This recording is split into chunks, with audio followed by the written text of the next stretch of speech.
Welcome to Table Flippers Podcast, outreach of Greater Worship Christian Church here in Lancaster, California. I am your host, Robert Enos, along with Chippy the Chipmunk. Oh, my adoring fans. Get ready for a huge dose of reality and a huge dose of common sense. You said it, brother.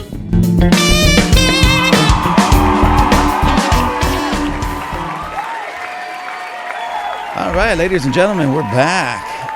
Today, I have a phenomenal guest. His name is Riaan Delange from I think I just butchered your last name. I've known you all these years, and I think I butchered your name, didn't I? That sounded exactly how it should be. Delange is perfect. Oh, okay. You know what? I'm saying it like an American. I know. And it didn't quite sound like, that's not how he says it. I get you. I get the same thing in Mexico. Sure. But Riaan is all the way from South Africa. Now, his official office, and if you will, title, I'm not big on titles, but his official title, his official office is that of an apostle. However, he is extremely prophetic. So there's times that people will say, oh, Prophet Riaan, and then other times people will say Apostle Riaan, and other times people will say Pastor Riaan. Well, he's all of those things and more, but at least in my life, and the most important, he's my dear friend, good friend, great friend. We've traveled the world together and done many things, which I'm going to let him get into. I just want you guys to know that you have one of the greatest people on this planet on this podcast, and Riaan. Halfway through that, I realized, okay, I can take that for myself. But Yeah, no. Why not? Have a go at it. With all seriousness, ladies and gentlemen, he is one of those, he's just a profound, prophetic, apostolic voice in the world. And for those of you who are maybe not churched in that regard and maybe don't understand, what I mean by that is there's just such a unique authority that he carries from God that when he says something, power is released to bring powerful change to people's lives. So anyways, I went on enough. Riaan, why don't you reintroduce yourself to everybody? Tell everybody a little bit about yourself beyond what I just did. Hey, thank you, brother. Yeah, thank you so much for having me on your show. It's interesting. I've been following you from the way south. You have areas that call themselves the South, but I mean, we're from south, like the other side of the equator, South Africa. And it's good to be here. It's good to be part of what God is doing stateside, and it's wonderful to partake of kind of like the ministry and the knowledge that you guys are doing. And for us, podcasts, it's newish, it's big, but we never lean into that. So let me introduce myself again. Yeah, I'm your brother Riaan from Africa, and I'm born and bred there. I'm like a 5th or 6th generation African. And again, coming to the States, at first it was strange, like, who is this white dude that says he's from Africa? And it's always funny, because that just opens up this whole topic of racism and all those things. And there's so many things we can speak about. But yeah, I pastor a church out in a town called Kroonstad, which translations mean Crown City. We're in the area that is called the Free State. And we always say we are people of faith because it is such an agricultural area. There's literally no more mountains. So we say we are the people of faith. We have removed all those mountains. It's just every valley is made level, mountains made low. And it's good to go. So, thank you for having me, sir. It's funny you say that, but that's very, very profound and prophetic. The Word of God speaks about that, and I never really even connected those two, but that is profound. I do want to give a quick shout-out to Peter there in Kroonstad with you guys at Bolskopie. I'm still trying to learn how they pronounce their South African words, ladies and gentlemen. To me, it's Boskopie. Yeah, Boskopie is fine. Okay. It works. See, he's much more gracious than the Hispanic Latino community around me because they're always correcting me. Like when I say tortilla, no, that's not a tortilla. Yeah, it's a tortilla. No, it's a tortilla. I mean, it's like, give me a break, guys. My tongue doesn't work that way. So you just said something, you made mention about racism. Sure. And I know we were talking about that a little bit earlier. I believe it was today. Sure. Ladies and gentlemen, he's been with us for a few days, and we've been having a lot of, the moment he stepped into the house Monday, about 11:30, somewhere around there. Yeah, around about midnight. Yeah, we plan on just basically saying, hello, good to see you, welcome back, go get some rest. But we got engrossed in a deeper conversations than those normal hellos. So we've been just really talking about a lot of things. Today we were talking about, yesterday as well. I guess Sure. it went in all the way in today about some of this racism stuff that's been running around, especially in the church. Yep. And the nonsense that it creates. Exactly. And everything. And how what one group of people calls racism, pointing the finger at another group, Sure. it's often the reverse. The ones pointing the finger are often the racists, and the other guys are just like, what did I do? Exactly.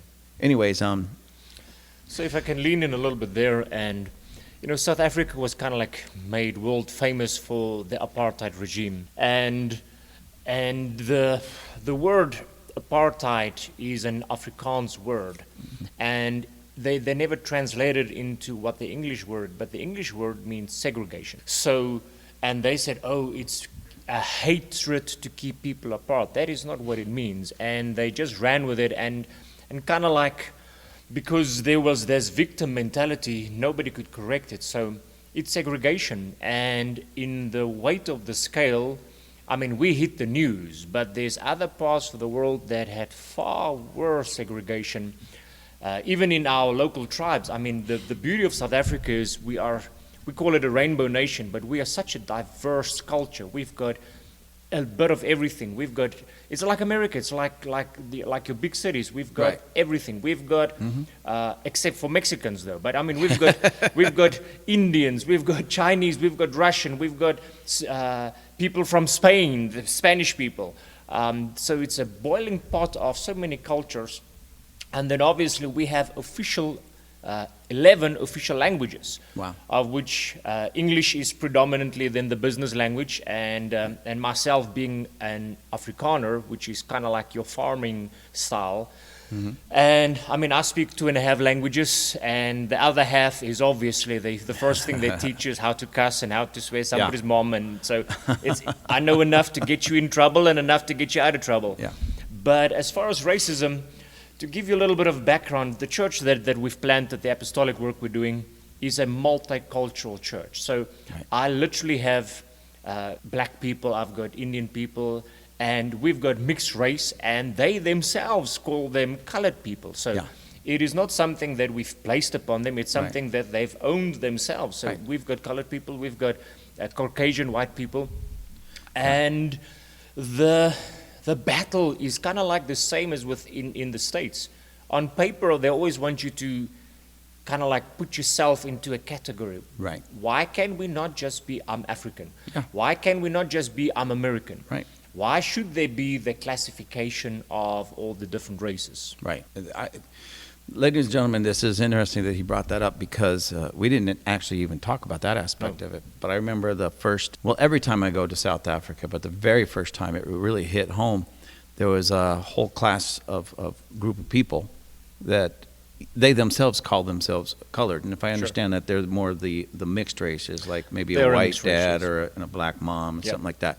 And I had a hard time with that, only because here in America, our black population, our black folks here, of course, way back when, they were always called derogatory terms, Sure. which I won't use on the air, and that they were always understood as, and ladies and gentlemen, pardon me for this. I don't normally talk this way just because I don't like to be derogatory, but not that this is necessarily a derogatory term, but with many people it can be sensitive.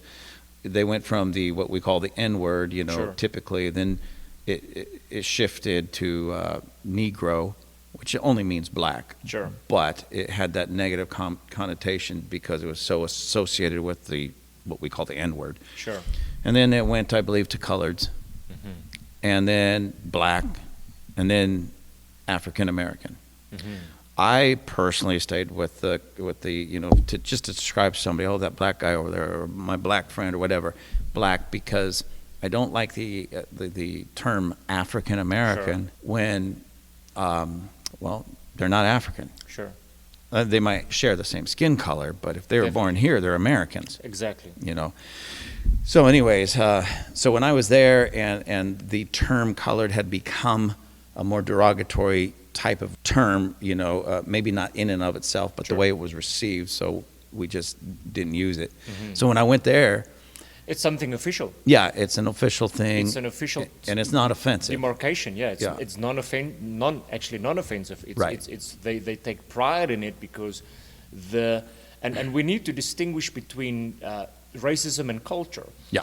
Because again, I've got a mixed race church, and if we have like functions and we have like a massive barbecue, you know, people mingle amongst themselves, but culture tends to sit with culture. Yeah. And from the outside, people will judge you and say, oh, you're racist. Racism and culture has got nothing to do with one another. The fact that if you look at your biggest cities, and we just look at like LA area. I mean, I've been here a couple of times. Like there's an area called Orange County. Mm-hmm. Most of the Vietnamese people are grouping themselves there. Right. And it's not that they are racist per se. I mean, I've known lovely brothers and sisters there that always embrace me with open arms. Yeah. But it's just a cultural thing. So we have to move away from the groupings to the moment that there is some form of group that you're going to say, now that is racist. Right. No, it's not. It's just culturally. I mean, every culture has got a value.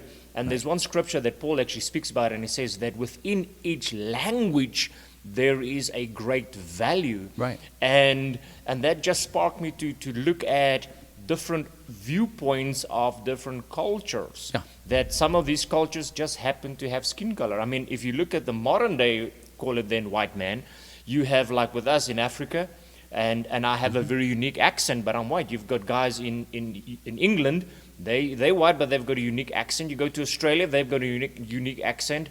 New Zealand and America, and even in parts of America, the different areas have got unique accents. So that doesn't mean that we're racist. I've seen that within the tribes, that the one tribe consider the other tribe more superior. Like we have a Zulu tribe that are a phenomenal great tribe. They are exceptionally strong built, and they're very much a leadership type of tribe.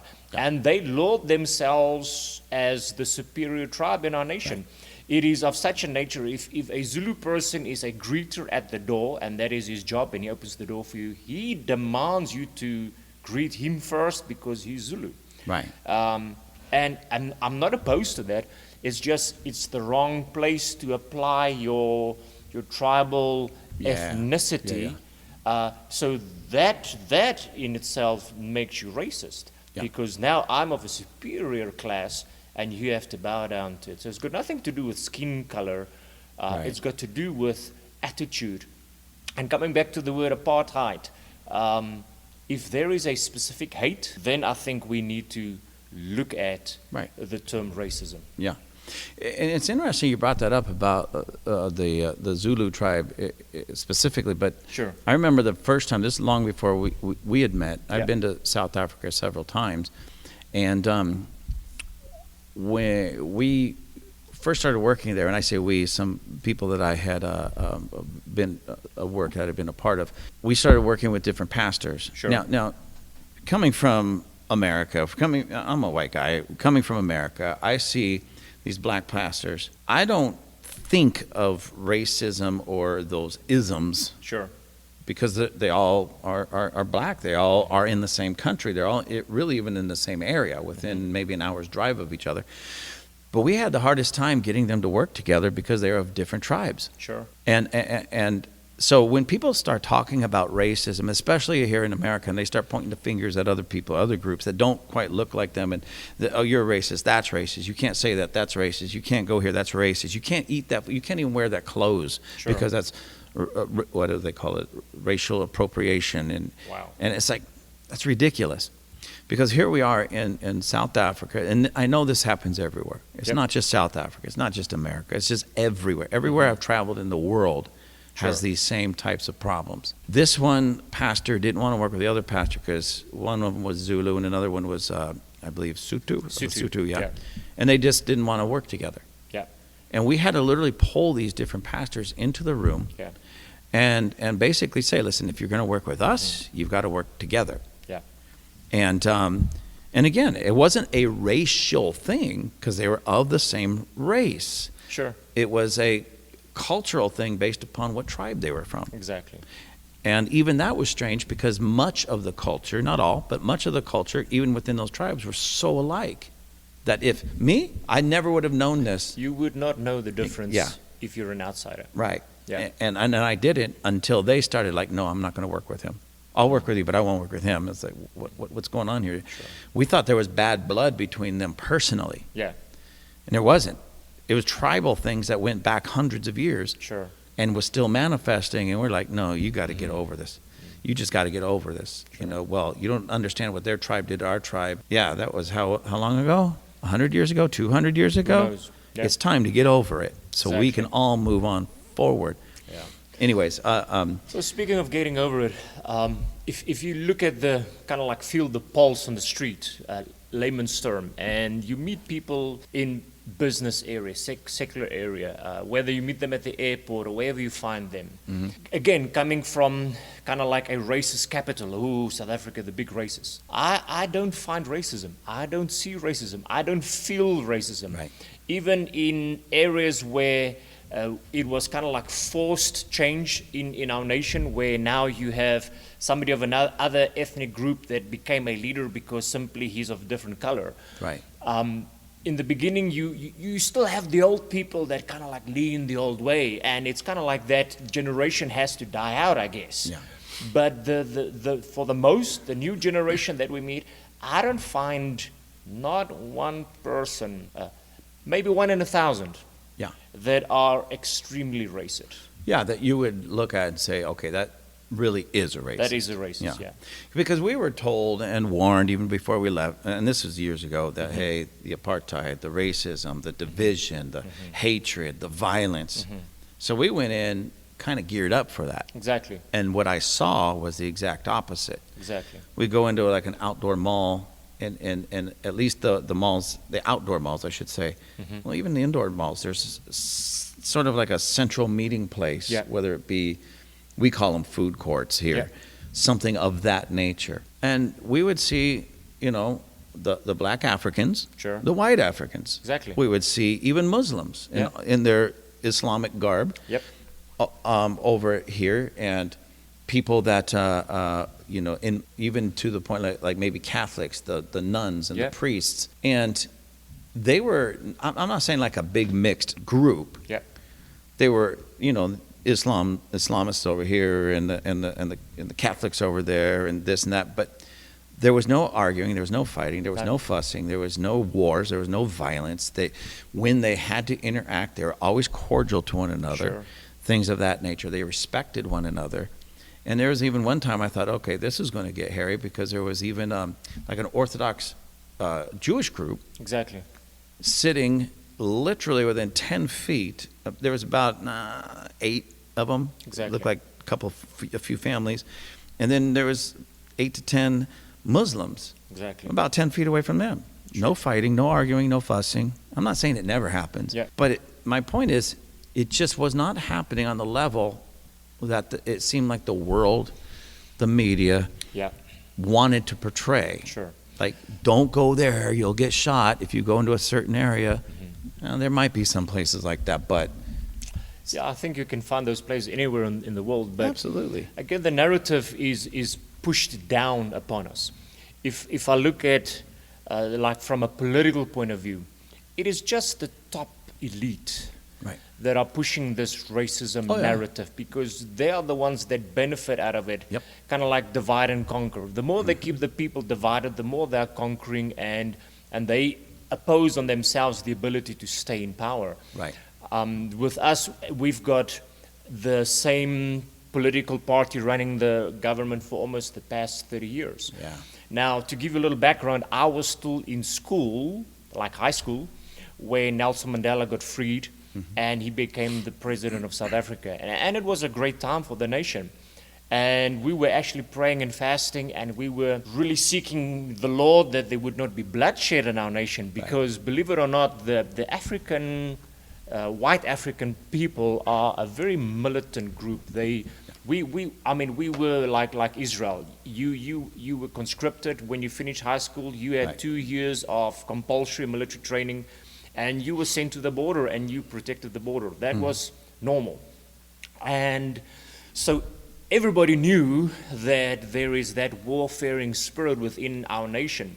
And you know, I don't want to hype up one thing, but just to explain a little bit the tenacity, there was the Angola War that some of you might know of, and at any given time there was only 1,500 troops on the border. And 1,500 troops would keep at least 15,000 Cuban troops at bay. Wow. So we had that Israeli blessing, if I can give it in those way, of 1 to 10, no problem. We could keep them at bay. And coming into that changeover, there was this extreme fear that there's going to be blood in the streets. And we were praying specifically against the term called blood river, that there would be a river of blood. And so white people was praying for the salvation, meaning, if I say salvation, not going to heaven, but the saving of black people, so that there would not be death in our nation. Wait. Say that again. Okay. Because I want everybody to hear this and understand this, because what we hear, even taught in our schools, Sure. especially from the media, Sure. something of what you just said will never be mentioned. Yeah. So I was exactly 19 years old, and we were praying and fasting as a church, and as many churches, we had a 40-day fast period, and we were praying and fasting for the changeover of government, so that there would not be bloodshed, that the transition would go smoothly, and that the people would be saved, that there would not be a death in the street. So a bunch of white Afrikaans, Yes. I guess primarily Afrikaans, Yes. Africans, Sure. South Africans, Exactly. praying Yes. that there would be no bloodshed, but primarily for the black Africans. And That they would not die. right, And I know it sounds proudful, but I mean, it's like, if you know what your warfaring nation can do, you have to pray for the safety of their people. yeah. And I know a lot of people were praying for themselves. Oh God, bless me, keep me safe. Don't let them come and rape and pillage everything. Right. That part is true also, but it was primarily. And remember now, we just came out of segregation, so there wasn't so many mixed churches. Right. So we as white churches, I mean, we're talking about a couple of 100,000 people that went up to Parliament in the middle of winter, stood the whole day in front of the building and praying and sought God's favor that there would not be bloodshed in the streets. So see, ladies and gentlemen, this is why not just this podcast, but many podcasts or news outlets and such as this are extremely important in our day and age, because you're hearing real world truth from a man that lives in South Africa all your life, right? Sure. You're born there, born and raised there, so Exactly. he knows this stuff from the inside out. He's lived it, he's watched it, and he's been watching it his entire life. Exactly. And yet, like us here, we only hear the narrative that somebody, whether it be the news outlets or some government official, wants us to hear. Yes. And what you're hearing is there isn't nearly as much division, hatred, racism, death, and murder,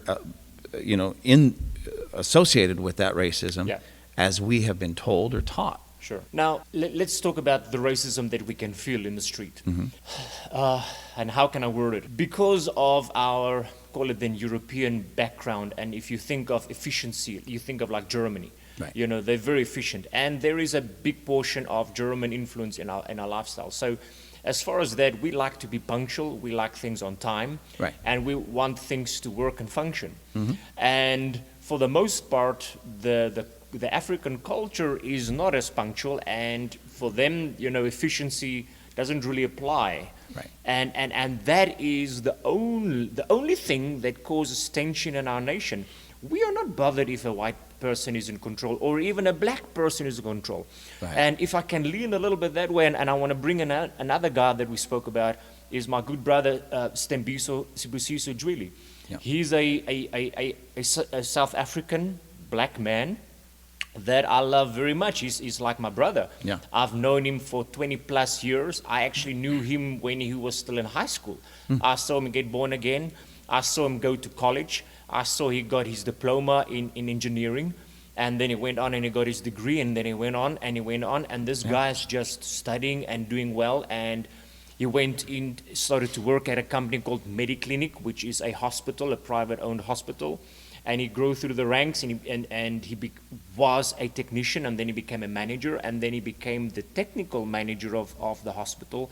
And as we speak now, he is now regional manager of 11 hospitals. Wow. So here is a black guy. Okay, let me stop you right there for just a Sure. second. Because again, Okay. I want to make a point to all of our listeners. This has happened. It's happening. I know CBC and he's a phenomenal guy. Yeah. All the way around. I remember when he was here at our pastors. He stayed with our pastors here, and we would get into all I would say arguments, but not heated arguments. They were fun, friendful, Sure. debate kind of arguments. So it was really cool. But I'll say it this way: it's not like I'm saying it, but just to make a point. So in racist, apartheid, Exactly. divisive, bloody, war, violent South Africa, where the whites are trying to keep the blacks down completely and separated and everything. Here's a young man that's doing exceptionally well. And now he's over 11 hospitals. And he's doing a phenomenal job. Yeah. Do you see what I mean, ladies and gentlemen, how we've got to stop believing the narrative that's being force-fed on us, even coming out of South Africa? Exactly. Anyways, I'm sorry, I cut you off, but I wanted to make you're that welcome. point because I'm so frustrated with what we see, even in the church. But go ahead. Yeah.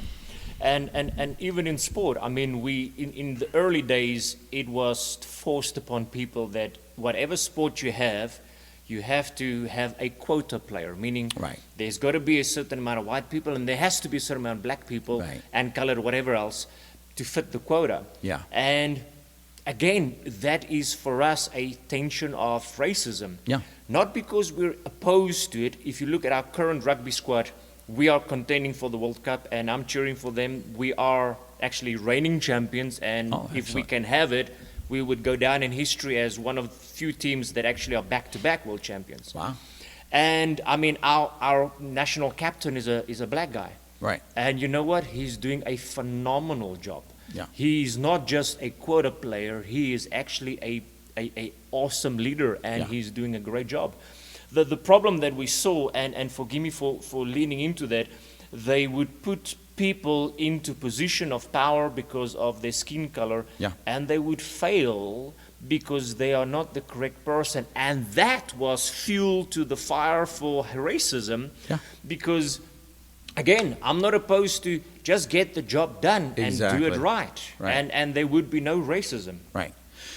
Well, we went through the same thing here.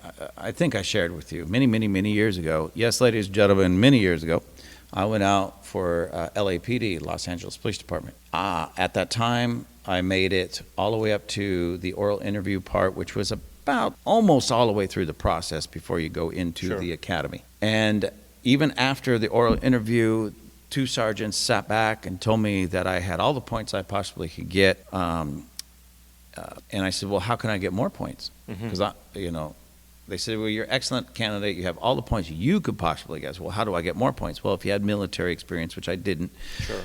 Okay, what else? And they literally told me, you would get more points if you were black or Hispanic or a woman.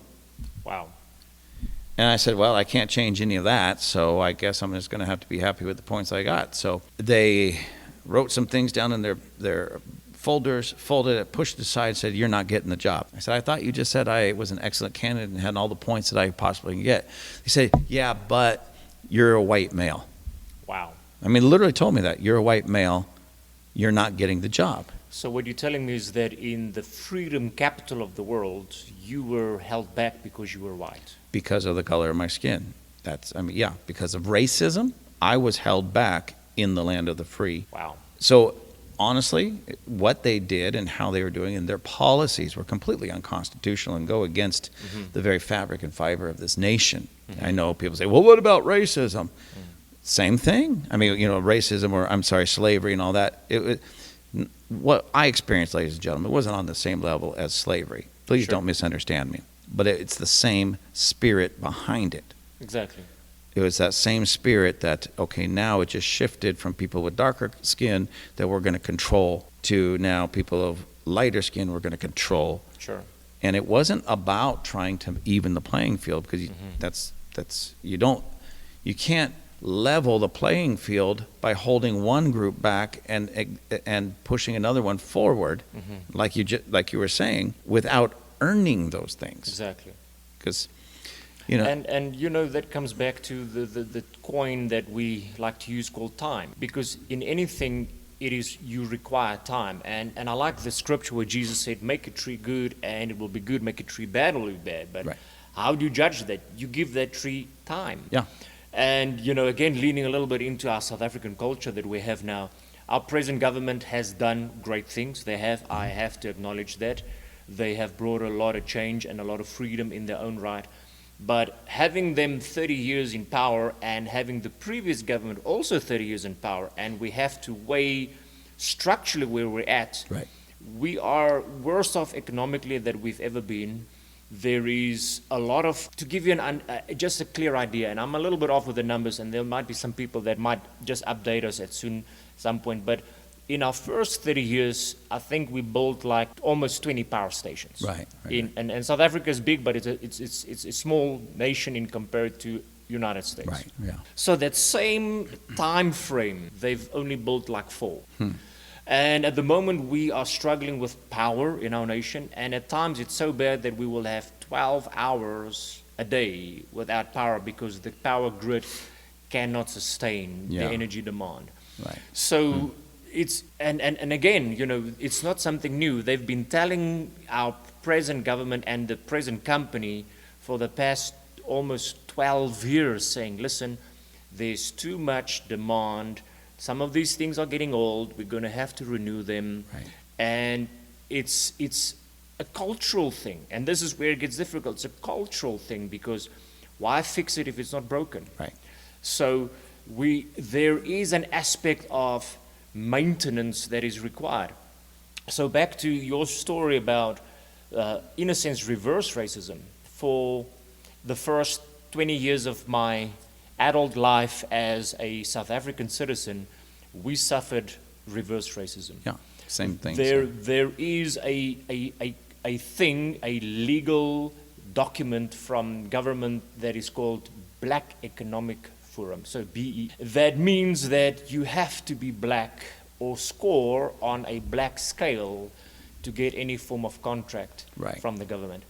And again, forgive me for saying it, but coming out of a previous regime where a system worked one way and 70% of the country was operated by white people and they know how to do it, now all of a sudden those same 70 people have to still do the work, but now they have to have a black face in front of them. Yeah. And it just opened up a world of corruption. So the corruption is so bad that they're starting to arrest like senators in translation now, like provincial governors are being arrested now for not small scale, large scale corruption. Because of the bribery system. Because if I wanna as a white man get a contract, I need to bribe somebody. Yeah. You are not going to get it just face off. Right. See, ladies and gentlemen, this is where that type of thing heads and goes, because I remember, again, one of my early trips, being in some conversation with some pastors. Sure. And these happen to all be black pastors, African black pastors there. And they were saying how, same thing, the corruption and how the what do they call them, brownouts or blackouts, the rolling blackouts, you know. And I just asked, well, what's the problem? How come these things aren't being dealt with, being taken care of? And now mind you, ladies and gentlemen, I'm saying this because a black African pastor in South Africa told me this. I'm conveying his message. He says one of the problems is you took a whole group of people that didn't know how to lead because they weren't in leadership positions for so long. Sure. And then the whole thing reverses. And now the people who never knew leadership are now in leadership. Exactly. And they didn't know how to do it. Exactly. They just simply didn't know how to do it. So they fought for something they didn't even know what to do in once they got it. Sure. And it has nothing to do, ladies and gentlemen, please, you have to understand this. It has nothing to do with skin color. You can paint those people any color you want. It's just if you've lived, say, 30, 40, 50 years in a position where you are being told what to do, then now suddenly you're at the top. You could do that on any level. Exactly. In a singular business. You could do this in a country, in a nation, in a city. Now all of a sudden the guy who was just moseying around doing his thing, doing just enough to get by or whatever, now suddenly he's leading it. Exactly. He doesn't understand leadership on that level. Exactly. Has nothing to do with color of skin. It just happens to do with where he was in that place of society and culture. Exactly. So when there's that shift, it was no surprise that people that didn't really know how to lead couldn't lead. Sure. So I think what is important to take from this message this morning and kind of like transition a little bit to another thought that I want to bring into this racism. The cure for us, and I'm speaking South Africa, the cure for racism in the whole is success. Yeah. And again, I mean, I've got testimonies left on the left side and the right side of that kind of like ladder of being white and black, is that regardless of the stance of a political party or a system, that if you can rise up and become successful, you can override that racism card that they want to play. Yeah. And I find it a little frustrating when I come to the United States because, again, I'm now an outsider looking to your beautiful nation, and you've got a phenomenal nation. I just have to say that. But people that play the racism card is like you have in a sense lost your own desire to go and achieve something. Right. And when you are dependent on a governmental institution to supply your need, you are setting yourself up for failure. Yep. And one thing it has taught us, both black and white in our own nation, is that you're going to have to become resourceful, you're going to have to become crafty in your resolve that you want to succeed. And no pun intended, but it's got nothing to do with the color now, but we say cream always rises to the top. Right. So it doesn't matter how things look shaken and stirred up, if you are persistent and you're willing to endure the time required, you will get to the top. So at this moment we have multimillionaires, both black and white. Yeah. We have businessmen, both black and white. Yeah. And we can go down the rabbit trail of how evil some of these things are, but we can also go to the other side and say how good things are, that in spite of racism, in spite of all these challenges, you can become successful and you can overcome. I'm in my own eyes, I'm fairly successful at what we do. I think there's always room for growth. But here I have a cultural church with different cultures, and it's not as easy as it sounds. Right. But yet we are united. We're united by a common faith. We're united by a common resolve. We're united by a common mission statement. Yeah. And so we are in a place where we can put our differences aside and say, hey, we have the same goal, and we want to make Jesus known to all. Yeah. And whether it is at a barbecue, and again, culturally people sit together, we have to understand that is okay. I think that is probably a hard thing to come to realization is it is okay. I don't have to be friends with everybody. I can be friends with who I want to be. Yeah. And if you want to force it down on me, that is when it becomes a racial issue. It's interesting that most people will understand this in other ways, but they can't seem to wrap their brains around it in the sense of just simple culture or color of skin. What I mean, if you randomly chose, say, 1,000 people off the street, Sure. doesn't matter the color of skin, doesn't matter, just pick them, come over here in this room. Now, I want all the baseball fans to find the other baseball fans, and you don't even have to say that. Exactly. Just engage in conversation. Before long, you would find people breaking off into smaller groups based upon interests. And it may be, I'll use sports just to, the baseball Exactly. fans will be in one corner, Yes. all talking baseball. Sure. Football fans will be over in another corner talking football. Soccer fan, well, you call soccer football, but Sure. ladies and gentlemen, that's the one thing about South Africa we have to correct. Football is American football, and soccer is soccer. I know we can get into a big old argument right that here. is big, yeah. And then we can say, but American football is not rugby. No, it's not. I have to give that to you. Those rugby players are not that our man. football players aren't tough, but the rugby players. Yeah, that's brutal, man. If you've never watched, ladies and gentlemen, if you've never watched a rugby match, watch a rugby match. These guys don't have much padding or anything, no helmets, nothing like that. Nothing. And it's brutal. That's brutal, yeah. Oh, I mean, I've seen those guys come out bloody, and then they just run back out and do it again. Exactly.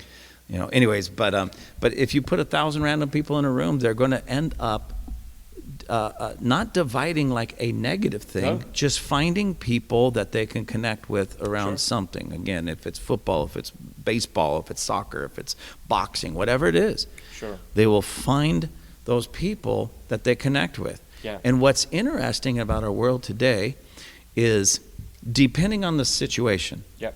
it has so little to do with the actual color of skin. That might be an initial thing, but again, let's say you have a bunch of black people that tend to like baseball, Sure. and the white baseball lovers are going to mix with them. They will mix and they will mingle and Yeah. they will be happy. Yeah. As a matter of fact, just this last Sunday, we went out to lunch with a couple after service. We went to a local restaurant, and they have a bar area, and of course, they have all the TVs. Football was on. It's football season here, and the Rams were playing, and there was this group. They were yelling and screaming and cheering and whooping it up. Yep. As depending on whatever play was happening for their team, and they're all. Sure. They had all the Rams thing. Sure. And what was so interesting is, and they happen to be Hispanic. Yep. Okay, so I only say that to say this. The couple that we were out to lunch with happened to be black. Sure. My wife and I, of course, she's half Mexican, I'm white, and then the other couple we were with are Hispanic.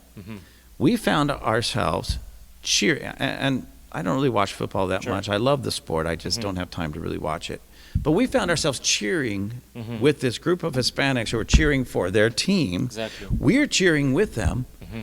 So the black couple across the table from me is cheering. The white guy, me, is cheering. The Hispanic couple over here is cheering. Along with the Hispanic, it looked like a family or friends, cheering. And it had absolutely nothing to do. Yeah. Our camaraderie in that moment, our Exactly. togetherness, our connectedness had nothing to do with color of skin. And I so appreciate that, because when it comes down to sport, there's very little politics supposedly Yeah. involved.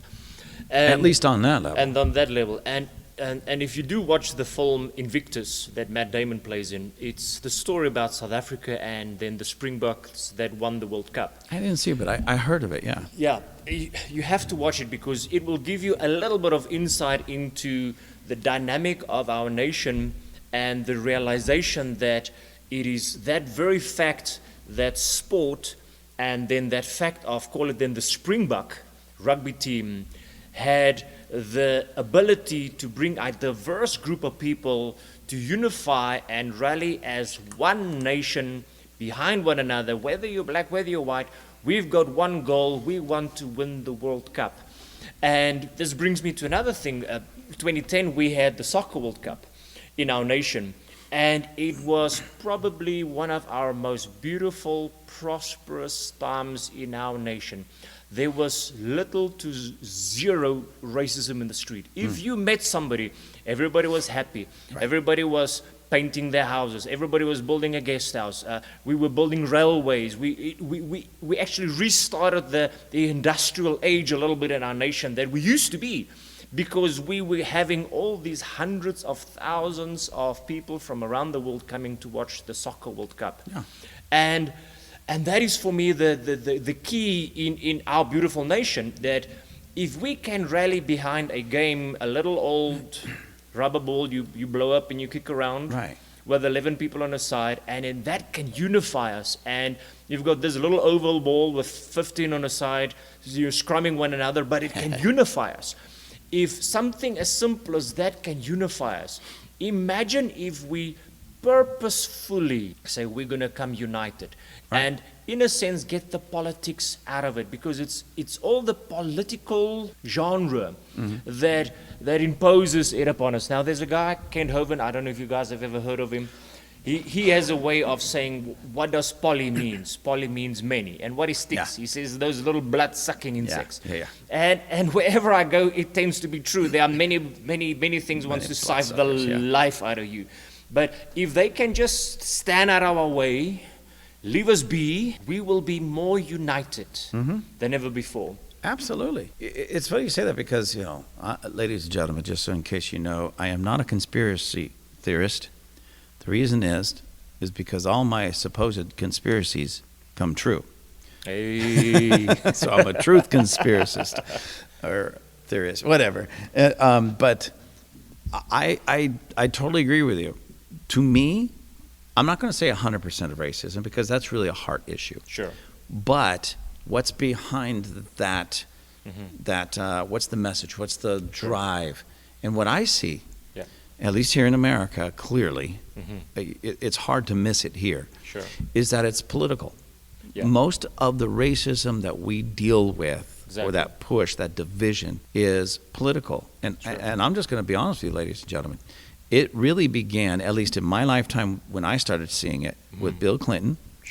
But it went to a whole new level under Obama. Obama took it to a whole new level. I mean, a radical level. Let's face it, ladies and gentlemen, Obama wasn't put into office, voted into office because of any of his qualifications. It was for the color of his skin. Exactly. Which automatically, by virtue of that, opened the door for racism. Exactly. Because that is racism. Voting for somebody just because of the color of their skin, that's racism in itself. And then the things that he brought in opened it up even worse, that we're still dealing with today. Exactly. I mean, we're on the other side of the planet, and we were observing that whole transition. And I mean, we were cheering with you guys. I mean, we were happy, and I liked the slogan, let's make history. And I enjoyed it so much. I mean, we were pro the change of that. But again, going back to what I said in the beginning, when we view something as racist as far as functionality, then it moves away from the point of being racist. We simply, if I put $1 in, I want to get $1 of value out. And as much as I liked him, and I must be honest with you, I think he's got a very good, skilled body language and tone, and he's got a way to mesmerize a crowd. I mean, he's a good cheerleader. But the fruit that came out of it, I mean, like with us in Africa, specifically Africa, Obama opened the door for a flood of homosexuality. And again, it's I don't know how we're going to get over this, but he basically put a knife to our throats and said, listen, if you do not accept homosexuality as part of a human right, we're going to cut your funding. And some of these nations are getting like hundreds of millions of dollars. So they all just bow down to this little $1 million god called Mammon, US dollar, and said, well, just bring it in. And the few nations that didn't accept homosexuality, they are still prospering, and they're still doing well. So from an Africa point of view, looking at a black man that came to reign and rule the greatest nation in the world, we cheered him in the beginning. We did. We loved him, but the fruit thereof is like, you have caused damage to our continent. You are bringing damage to our children. You are the gateway of things that, in the name of making history, you are making history, but the wrong type of history. Exactly. And that's the thing. So I didn't vote for him either time. I disagreed with him policy-wise. I could care less about the color of his skin. But I remember the first time when they announced, okay, Obama's our new president, I took a deep sigh and I said, well, at least we can get past this racism nonsense. Finally. Now we've got a black guy, let's get over it. And instead, it got worse because it was brought to the forefront by Obama, both Barack and Michelle Obama, especially Michelle, it was brought to the forefront. Every time they gave a speech, it was about how here's the President of the United States saying he's oppressed because he's black. Here's the First Lady of the United States saying she's oppressed because she's black. Well, how can you be oppressed and the president in the most prosperous nation on the planet at the time? Exactly. It doesn't. It cancels it out. It doesn't work. But so many people bought into it then and buy into it now. So I say it's all political. Exactly. They needed or wanted. They had their agendas, their ideas, everything. They needed the nation weakened by division. Exactly. So create this anger and this hatred between the races, between the socioeconomic classes. Exactly. And we're still dealing with that today. Like we said in the beginning, divide and conquer. Yeah. The whole racism agenda is to divide people, to make these small little groups that we cannot stand together and fight the real giant. Exactly. Which is this, and if I dare say maybe deep state or whatever you want to call it, but whatever this force is behind scenes that are pulling the strings of a global society. Yeah. If we look back at the whole COVID thing, I mean, if you don't think there's a global government, by now you better wake up. I mean, the whole world was controlled, and if you look at the whole world media, and there's some of these guys that did a fantastic job, that they would take news outlet snippets and they would spice them together, and they were saying word for word together exactly the same. Exactly. Like they're all scripted. All scripted. And then what they did, they took the nation's presidents, including our own South African president, and the other presidents of different nations, and they scripted them together, and they were saying word for word, letter for letter, the exact same thing. Now, if that doesn't make your hair stand up, then... Yeah, so somebody was sitting back writing basically the same speech and shifting it out and demanding you all have to start saying these... To plus minus 100 nations saying exactly the same thing. Same thing with the media. I remember that. The media outlet, exact same thing. You could flip from Channel 2 to Channel 4 to Channel 5 to Channel 7 to Channel 13, and they're all saying virtually word for word the exact same thing. And why? Because, ladies and gentlemen, there's this thing that psychologists, psychiatrists, and people of that nature know. You need to hear the same thing 8 to 12 times to get 75% of the information in it. That's why just hearing it one time isn't enough. So that's why in propaganda, the Nazis did the exact... Ladies and gentlemen, the Nazis did the exact same thing. And what we're seeing right now with Hamas and in the Middle East, they keep saying the same thing.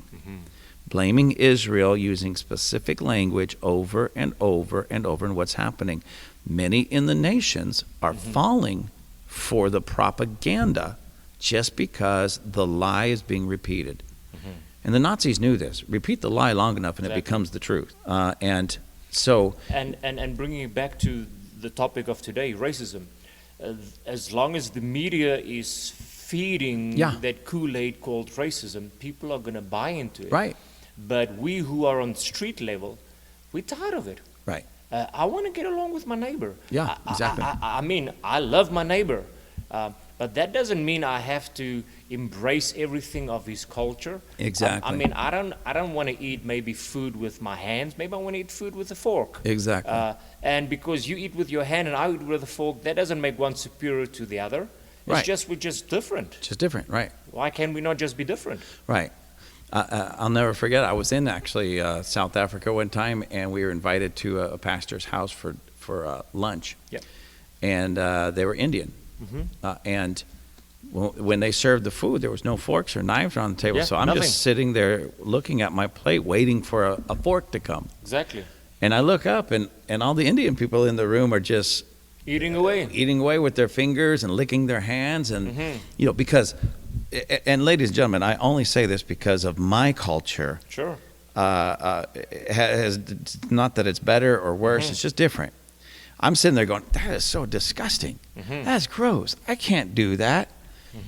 But I was in their home, and I've always taught myself to learn other cultures to the point that if it's something sinful or just wrong, I'm not going to do it. And so I said, well, when in Rome, so I just grabbed some food, stuffed it in my face with my fingers, it's dripping down my arms. And then after they looked at me, then I guess I was doing it wrong. Sure. Oh, would you like a fork? And I'm like, I already got all this stuff dripping, the curry and everything. I don't need it. I'm good, you know. Exactly. And again, you know, we're a little bit of a British culture, so we are groomed to, when you sit at the table, you're not allowed to make too many noises. Your mouth, when you chew, it mustn't be too many noises. Right. And Chew with your mouth closed. Chew with your mouth closed, and we call it wings. You're not allowed. Your arms are not allowed to go. You should like stiff and proper. Yeah. And again, you eat everything in your plate. Yeah. So we would get to places, and as soon as the plate is finished, they would just slam a whole pile of food in front of you. It was like that when we were in China. And you eat until the plate is empty, and it's like you can't anymore. And as soon as the plate is empty, they slam some more on, and I'm starting to feel guilty, because we're not supposed to waste food, and their culture is, as soon as the plate is finished, they want more food. So they were piling more on, and we're trying to be polite, and eventually we just realized, just give it up and leave the plate full. Yeah. You know, so. And then they stopped putting more. Yeah, that was a cultural thing for me too, because same thing. Eat everything on your plate. Yeah. See, when I was a kid, I don't know, I still don't understand the whole logic behind it. Eat everything on your plate because they're starving children in Africa. Wow. That's what we were told. Wow. And now I have no idea what me finishing a plate of food could do for them. Help anybody in Africa. You know, and I remember getting smacked across the face when I was a kid, because I told my mom, well, put it in a box and send it to him. You see, that is now the exact thing. If I was sensitive, I would have told you that is racist. Yeah. Because now what has your food to do with me in Africa? Right, exactly. Yeah. And it kind of is in that sense. Yeah. But you know, I don't think they meant it that way, but nonetheless, it has not. Exactly. And you see, and that is like the nerve. Let us hit that nerve of why somebody gets offensive and now they want to blame it on racism. Right. Just grow up, man. Yeah. Just grow up. That's the thing. And you said something earlier that sparked me. This is something that I've often thought. Sure. Okay, so let's just break it down like this. So racism, yes, it still exists. I don't believe it exists on the level that many people are trying to tell us it exists. Yep. You know, but it does exist. Okay. With that said, let's assume for just a minute that the United States is as racist, or even more racist, but as racist as many want to make it. That if you're a black person or a person with darker skin color, you got like 20 points off the scale because you can't make it. Unless somebody helps you, you're not going to make it, because that's what many are, the type of thing. They may not say it just that way, but that's basically it. I look at whether it be Clarence Thomas in our Supreme Court, highest court in the land. Sure. He is Barack Obama. Like I said, I disagreed with him, but he became president of these United States. Exactly. You know, I look at people like Ben Carson. Yep. He ran for president. He ran for office, but he's a phenomenal, fantastic, brilliant surgeon. Yeah. Brilliant. And so, I mean, we can go on. Even people more on the political commentary and like Candace Owen and such like. We can go through the litany of them. And I mean, we can go a little bit back to your military. I can't remember his name now, but his last name is Powell. Colin Powell. Yes. Yeah. I mean, he was brilliant in what he did as far as the military attaché. Condoleezza Rice. Yeah. We can go through a litany of people that are on the darker skin color that did exceptionally well in the United States. Now, the reason I'm bringing this up is because, number one, just because they're the proof that it's possible. I'll never forget the interview that Morgan Freeman did with some CNN host, a black CNN host, where, you know, the CNN host, of course it's CNN, Clinton News Network, said, what about racists and everything, and do you think that racism has any bearing? I'm saying it, ladies and gentlemen, not quote perfectly, but the gist. He says, does racism basically keep black people back? And Morgan Freeman, no. And the guy kind of like, what do you mean no? How? What? Kind of like, how dare you say no? Yeah, because Morgan Freeman wouldn't go by the script that was expected. You see. And it shocked the CNN host, and he says, what do you mean it doesn't? He says, you and I are proof of this. Exactly. And you see, that comes back to my point that I said about how do we overcome racism? By success. Success. And that's exactly what Morgan Freeman was basically saying. Yeah. We are proof because we're both successful. Sure. We're both black. The interviewer was younger. Morgan Freeman, a little bit on the older side now. Yeah. I really like him. I wish, I do. but, and I remember he was even being interviewed by somebody else who happened to be Jewish, Jewish background. And he said, well, how do we end racism? He asked Morgan Freeman. He says, well, let's stop talking about it. Exactly. He says, what do you mean we stop talking about it? And he says, when we discuss it, it keeps it alive. Sure. When we just go about our business, take care of our own, become successful and all that, it goes away. Exactly. And even asked something, he says, what about, Black Heritage Month? Yes. I don't want it. No. He says, well, why? Well, do you want White Heritage Month? That's when he came out. Well, I'm Jewish. Do you want Jewish Heritage Month? Why can't we just have American Heritage Month? Exactly. Because the reality, and I agree with him completely, Sure. because the black experience, if you will, contribution to America is clear in this nation. Yeah. It's part of our American heritage. Exactly. And so America, let's just call it American Heritage Month or American History or American Exceptionalism, whatever you want to call it, Exactly. has such a, I'm not even going to call it a thread. I mean, it's a powerful rope, if you will, Sure. woven through there of what the blacks in America have brought to the table. Exceptionally. Phenomenally. And if we weave that sport scene to it, I mean, your most successful athletes in this nation. Look at Serena Williams. Yeah. Look at Tiger Woods. Yeah. And I mean, I'm speaking from Africa. Right. Seeing these people, your football stars. I mean, your NBA stars. There's so many people of color that are phenomenally successful. Yeah. And that is the frustrating part that we find in the rest of the world, because let's face it, America is the export capital of the world. And I mean, you've been with me in places like China and wherever else, Japan, going down Tokyo streets. Right. You will find multiple young people wearing LA Lakers. Or all over the world. All over the world you will find it. Yeah. And which means that whatever you guys produce, the goes global. rest of the world is going to swallow. Yeah. And as long as your top superstars are quoting, well, I'm oppressed, I'm going to take a knee because I'm a slave, and well, if you're a slave with $100 million US contract, then wow, I'm right. Yeah, that's some good slavery happening right there. Exactly. I want some of that. I want some of that. Yeah. So in a sense, we need to stop it this side, the export thereof. Yeah. I mean, like I'm a car guy. I like cars. I like NASCAR. But when they came out with this whole guy there that now he's a man of color, and they had like the noose hanging in the garage, and it was like, what are you guys about? It doesn't make sense, you know. Yeah. And forgive me for saying it, but it's probably the most redneck game you can find is NASCAR. They don't care about you being white or black. They care about you winning. Exactly. Don't take somebody that ends up in number 4 and number 5 and say, oh, he's the world champion. That just ticks everybody off. You know, if he wins legitimately, I mean, look at Lewis Hamilton. I mean, that dude is phenomenal. You know, he's black. Nobody's throwing a racist thing at him. Right. He never has to go around and walk around and say, hey, you know, I'm black. I need the number 1 spot because I'm black. Right. That's just fuel to the fire. Why people are resistant to other people of color. Right. And that was amazing because I had to laugh at it. And not that it was like a big laughing joke. It was just, there's some things that are so absurd in our world that if you don't laugh, you'll cry.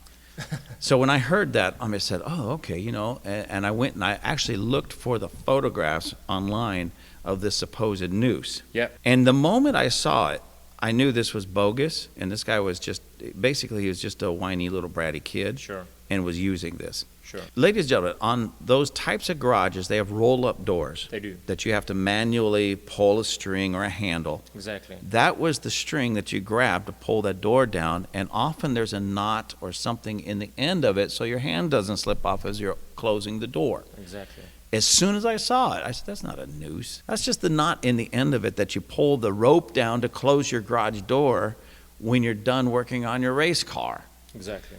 But then I thought, even if that was a noose, I mean, not that I would agree with it on any level. Sure. You know, but even if that was a noose, what his attitude should have been, Yeah. is get out there and kick butt and win that next race to prove to all of those hateful people that he's better than them. And that's where we come back to the term success. Yeah, and I tell this people in my church. I had a great, I think we were talking about a little bit, a great compliment that I didn't even realize was happening. I didn't take, because I don't go around monitoring this. Sure. A young lady that came from another church. You already know this, but I'm telling this for everybody. Young lady that came to our church from another church, and she just said this recently. She's been with us year and a half, not very long, but long enough to get to really get locked in and know her and everything. So she was telling us this the other day. She goes, my old church, most all the single mothers especially, but a lot of people were on welfare.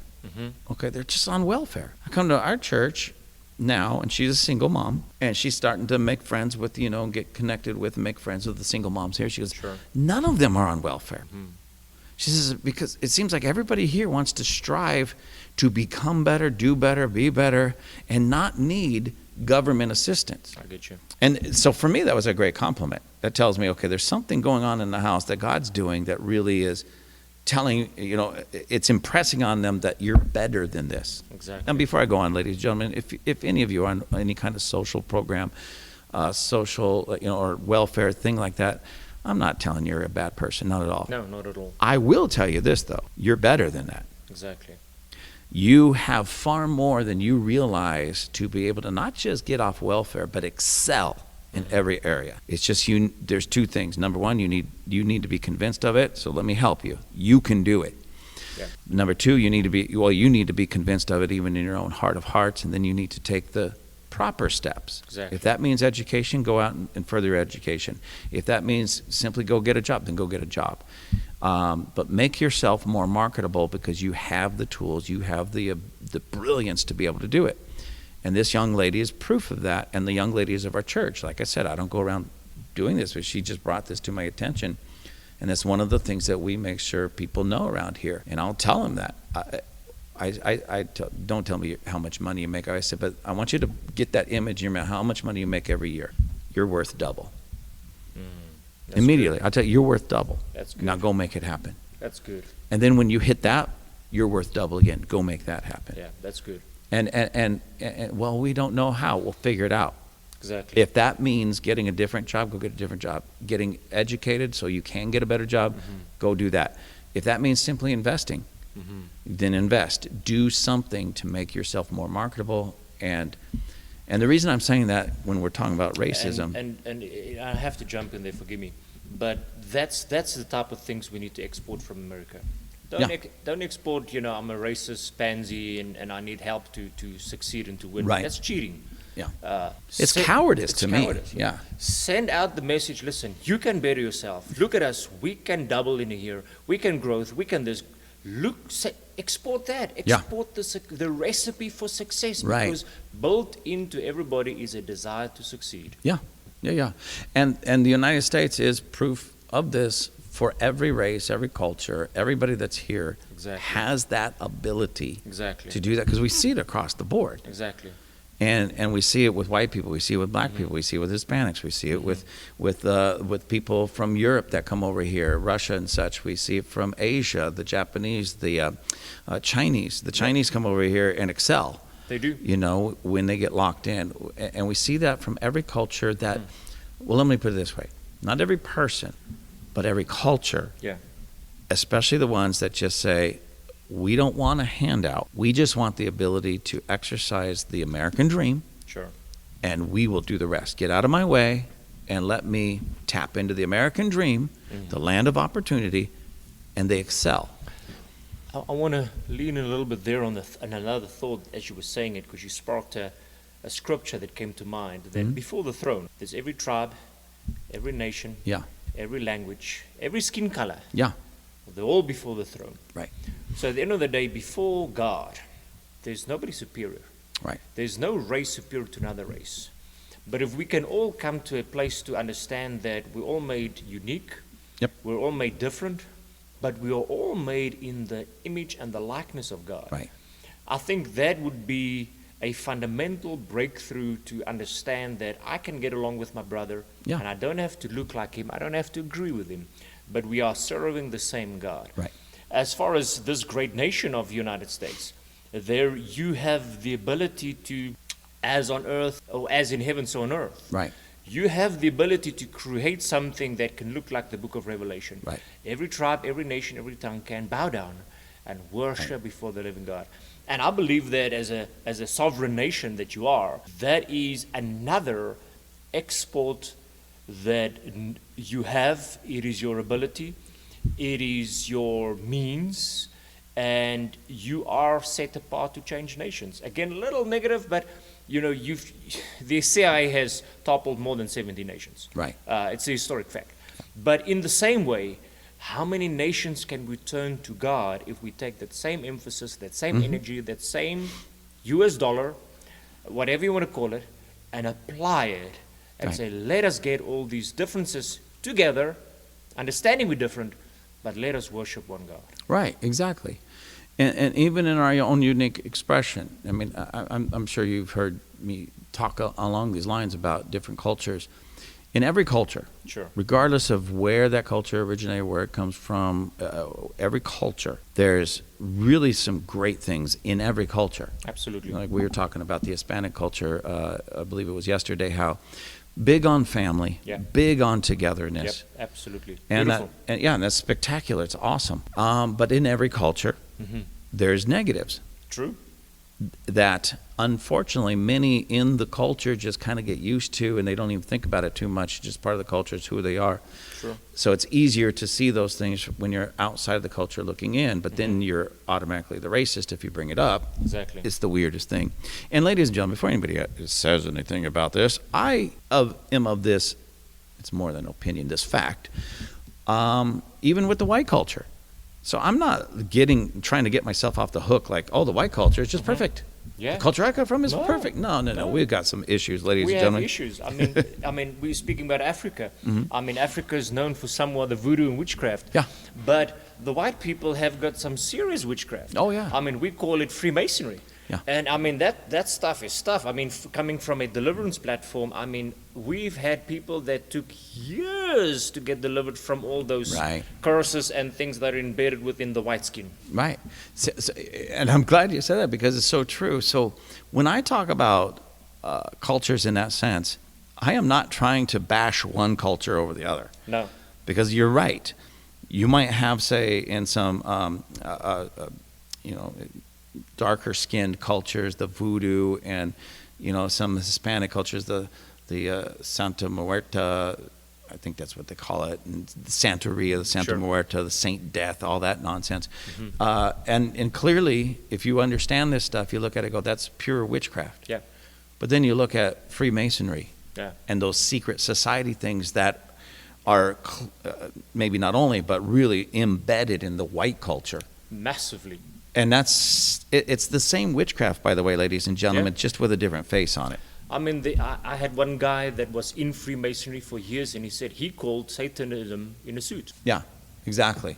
And that's basically what it is. So it may not be happening, say, in the deep, dark jungle of the Amazon or the Congo, where we could just, us sophisticated people in the West go look at that and go, look at those barbarians, look at those pagans, look at those, and we look down on them. Sure. When the exact same thing is happening just with people in a suit, Exactly. in the dark rooms of some building or some campus or something Some somewhere obscure here. basement somewhere, Right. yeah. It's the same witchcraft. It's the Yeah. same devil. It's the same wickedness. So my point on all that, ladies and gentlemen, is the cultures, we need to be honest about our cultures. Absolutely. Completely honest. Embrace the positives Have to. and correct and purify the negatives. And be honest enough to know the difference and go for it. Yeah. And that kind of like brings me to that pet topic that we will speak about the church and the book of Revelation and the 7 churches. Yeah. If you look at them, there was something good and there was something bad. Exactly. And God says, deal with the bad and you will overcome and you will have a greater good. Right. And we need to honestly look at ourselves and say, listen, South Africa, you have got great things. Yeah. You have some negative things. Let's fix it and be that overcoming champion. America, you've got good things. You've got some bad things. Let's fix it and be the leadership capital of the world that you are. Right. And unless we come to that honest realization we will always allow our enemy, the devil, to throw in that little word called racism. Yeah. And it will keep dividing the people. And I believe that that has to end at a dramatic pace, because at the end of the day, we are here functioning towards a kingdom, a king's Right. domain. Right. And it is not as much as who is the president, but who is Lord of all. And God uses these structures. Whether you want to believe it or not, God uses these structures. But as a people group, multiple languages, multiple colors, we need to unite behind the one key, and that is Jesus Christ is Lord. Amen. Amen. One of the most powerful paintings, paintings of Jesus was where he's standing with his arms out wide and his robe is draped down, but his robe is made up of all the flags of the world. Wow. And I've always loved that, because he's not the God of America. No. I mean, he is, but not only. Sure. He's not the God of the white man, which I'm so sick and tired of hearing. Oh, Jesus is the white man's God. It's funny how somebody who was a non-white suddenly became our exclusive God. Exactly. You know what I mean? And because you're white, you're going to heaven. Yeah. Oh Lord, yeah. have mercy. And now there's groups, all the white people are going to heaven because they're white. Now there's groups, all the black people are going to heaven because they're black. And I'm like, how about it doesn't really matter the skin color. It matters do we embrace Christ? Exactly. Do we embrace his salvation? Exactly. Are we making him not just Savior, but Lord and Master of our Sure. life? And that goes for everybody, everywhere. Yeah. And to bring a little deeper to the threshold of the church, I mean, Paul says that we are a new man, a new creation. We're Right. neither Greek nor Jew. We're neither white or black. We're Right. neither male or female. Yeah. And, we are gender specific. Okay, let me just say that. Yeah. But it's not about being a specific gender or specific color. Right. It is about being a new creation found in Yeah. Christ. And that is the place where we can find peace, we can hold hands and say, okay, now we can go forward in spite of our differences. Yeah. We are still the glory of God. Amen. Okay, ladies and gentlemen, we have not come to the end of our discussion, but we've just come to the end of this episode. So you're going to have to tune into the next episode, because we're going to pretty much pick it up. Maybe we won't talk specifically about racism, but we're going to start right there in the next episode. So tune back in. Riaan, please just give them a brief goodbye, but you're going to be back in just a few minutes. Well, friend, thank you so much for having me on the air today. It's a first for me as well, and probably first of many, I believe, but thank you for having me. It is an absolute pleasure. And let's knock it out and get the rest one coming.